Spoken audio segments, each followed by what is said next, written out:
Hi friends, வாங்க இன்றைக்கி நம்ம என்ன பார்க்க போகிறோம்னு பார்த்தீங்கன்னா, மசாலா இட்லி எப்படி செய்கிறதுன்னு சொல்லிட்டு பார்க்க போகிறோம். அதுக்கு நான் காலையில் சுட்ட இட்லி 9 போல் இருந்துச்சு. அதை 2 மணி நேரம் ஃப்ரிட்ஜில் ஸ்டோர் பண்ணிவிட்டு எடுத்து வச்சுருக்கேன். ஃப்ரிட்ஜில் ஸ்டோர் பண்ணி எடுக்கும் போது நம்ம கட் பண்ணும் போது நல்லா க்யூபாக கிடைக்கும். நம்ம மசாலாவில் போட்டு இட்லியை கிளறும் போது இட்லி வந்து உதிராது. நம்ம ஃப்ரிட்ஜில் ஸ்டோர் பண்ணாத கட் பண்ணிங்கன்னா இட்லி வந்து நம்ம மசாலாவில் கிளறும் போது உப்புமா மாதிரி உதிர்ந்து வந்துடும்.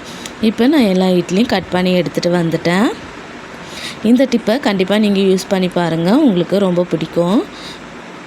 நீங்கள் காலையில் சுடுறீங்கன்னா நைட்டு சுட்ட இட்லியாக இருந்தால் சுடுறதுக்கு 2 மணி நேரம் ஃப்ரிட்ஜில் ஸ்டோர் பண்ணிவிட்டு அதுக்கப்புறம் கட் பண்ணுங்கள். ரொம்ப சூப்பராக வரும் கட் பண்ணுறதுக்கு. இப்போ எப்படி செய்கிறதுன்னு சொல்லிட்டு பார்க்கலாம் வாங்க. ஸ்டவ் ஆன் பண்ணிக்கலாம். ஸ்டவ் ஆன் பண்ணி ஒரு பாத்திரம் வச்சுக்கலாம். பாத்திரம் நல்லா சூடானதுக்கப்புறம் 1 டேபிள் ஸ்பூன் அளவுக்கு எண்ணெய் விட்டுக்கலாம். எண்ணெய் நல்லா சூடானதுக்கப்புறம் 1/4 ஸ்பூன் அளவுக்கு சோம்பு, 1/4 ஸ்பூன் அளவுக்கு சீரகம், ரெண்டுமே பொரிஞ்சதுக்கப்புறம் ஒரு கொத்து கருவேப்பிலை பொரிஞ்சதுக்கப்புறம் ஒரு பெரிய வெங்காயம் கட் பண்ணி வச்சுருக்கேன், அதையும் இதோடு சேர்த்துக்கலாம். சேர்த்துட்டு வெங்காயம் நல்லா கோல்டு கலரில் வர வரைக்கும் வதக்கிக்கலாம். நம்ம எப்போவுமே இட்லி மீந்தா உப்புமா தான் செய்வோம். அது வந்து பசங்களுக்கு ரொம்ப போர் அடிக்கும் எப்போவுமே உப்புமா செய்கிறாங்கன்னு சொல்லிட்டு. இந்த மாதிரி செஞ்சு கொடுங்க, ரொம்ப நல்லா விரும்பி சாப்பிடுவாங்க. இப்போ வெங்காயம் இந்த பதத்துக்கு வந்ததுக்கப்புறம் 1 ஸ்பூன் அளவுக்கு இஞ்சி பூண்டு பேஸ்ட்டு சேர்த்துக்கலாம்.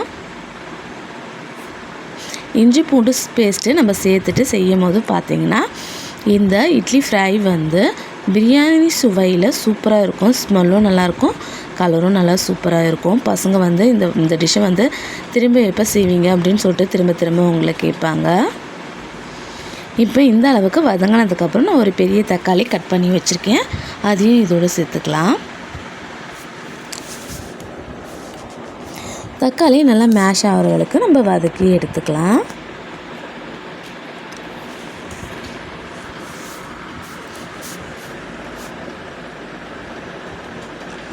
தக்காளி நல்லா சுருண்டு வந்துடுச்சு, எண்ணெயும் நல்லா பிரிஞ்சு வந்துடுச்சு. இந்த ஸ்டேஜில் நம்ம 1 ஸ்பூன் தனி மிளகாய்த்தூள் ஆட் பண்ணிக்கலாம். 1 ஸ்பூன் அளவுக்கு சிக்கன் மசாலா ஆட் பண்ணிக்கலாம். 1/4 ஸ்பூன் அளவுக்கு மஞ்சத்தூள். இந்த மசாலாவுக்கு தகுந்த போல் நம்ம உப்பு சேர்த்துக்கலாம். ஏன்னா நம்ம இட்லி வேக வைக்கும் போதே உப்பு சேர்த்து தான் இட்லி சுட்டிருப்போம். அதனால் இட்லியில் உப்பு கரெக்டாக இருக்கும். இந்த மசாலாவுக்கு தகுந்த மட்டும் நம்ம உப்பு சேர்த்துக்கலாம். உப்பு சேர்த்துட்டு நல்லா பச்சை வாசனை போகிற அளவுக்கு நம்ம வதக்கி எடுத்துக்கலாம். பச்சை வாசனை போனதுக்கப்புறம் நல்லா எண்ணெய் பிரிஞ்சு வரும். இதுதான் கரெக்டான ஸ்டேஜாக இருக்கும். இதில் நம்ம தண்ணி சேர்க்க தேவையில்லை, ஏன்னா ஏற்கனவே நம்ம ரெடிமேடாக தான் இட்லி வச்சுருக்கோம். இந்த மசாலாவுடைய ஸ்மெல் மட்டும் போனால் போதும். இப்போ இந்த ஸ்டேஜில் நம்ம வந்து கட் பண்ணி வச்சுருந்த இட்லியை சேர்த்துக்கலாம். சேர்த்துட்டு நல்லா கிளறி கொடுத்துக்கலாம். இப்போ நான் கிளறும் போது பாருங்கள், இட்லி கொஞ்சம் கூட உடையில. நீங்கள் வந்து ஃப்ரிட்ஜில் ஸ்டோர் பண்ணாமல் இட்லி செய்யும் போது பார்த்திங்கன்னா இட்லி உடஞ்சி உப்புமா மாதிரி ஆகிடும். அதனால தான் நான் ஃப்ரிட்ஜில் ஸ்டோர் பண்ண சொல்கிறேன். இப்போ பாருங்கள், நம்ம எல்லா இடத்துலையும் மசாலா வந்து பரவுற மாதிரி நம்ம கிளறி கொடுத்துக்கலாம். இப்போ நம்ம கிளறி கொடுத்தாச்சு, சூப்பராக ரெடி ஆகிடுச்சு பாருங்கள். நம்மக்கிட்ட இருந்தாச்சுன்னா சோயா சாஸ் சேர்த்துக்கலாம். நான் இன்றைக்கி 1/2 டேபிள் ஸ்பூன் அளவுக்கு சோயா சாஸ் சேர்த்துக்கிறேன். நீங்கள் விருப்பப்பட்டால் சேர்த்துக்குங்க, இல்லைன்னா ஸ்கிப் பண்ணிக்கோங்க. சோயா சாஸ் சேர்க்கும் போது இது ஒரு சைனீஸ் ஃபுட் மாதிரி இருக்கும், நல்லா சூப்பராக இருக்கும். நல்லா டிஷ்ஷு அப்படியே நம்ம செய்யலாம். உங்கள்கிட்ட இருந்தால் சேர்த்துக்கோங்க, இல்லைன்னா ஸ்கிப் பண்ணிக்கோங்க.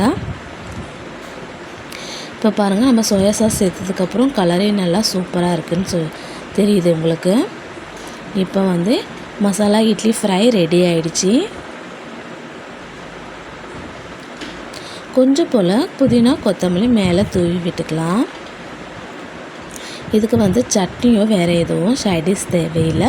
வெறுமனையாகவே இந்த இட்லி நீங்கள் சாப்பிடும் போது நல்லா சூப்பராக இருக்கும். கொஞ்சம் ஸ்டவ்வை வந்து லோ ஃப்ளேமில் வச்சுட்டே நீங்கள் கொஞ்சம் நேரம் ஸ்டவ் ஆன்லேயே இருந்துச்சுன்னா மேலே வந்து கிறிஸ்பியாகவும் உள்ள சாஃப்டாகவும் இருக்கும் இட்லி.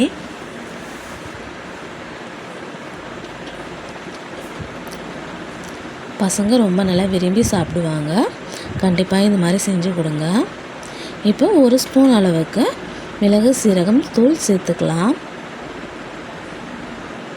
சேர்த்துட்டு ஒரு நல்லா கிளறி கொடுத்துக்கலாம். இப்போ சூப்பரான மசாலா இட்லி ஃப்ரை ரெடி ஆகிடுச்சு. இந்த வீடியோ உங்களுக்கு பிடிச்சிருக்கும் சொல்லிட்டு நம்புகிறேன். பிடிச்சிருந்தால் லைக் பண்ணுங்கள், ஷேர் பண்ணுங்கள், கமெண்ட் பண்ணுங்கள், சப்ஸ்கிரைப் பண்ணுங்கள்.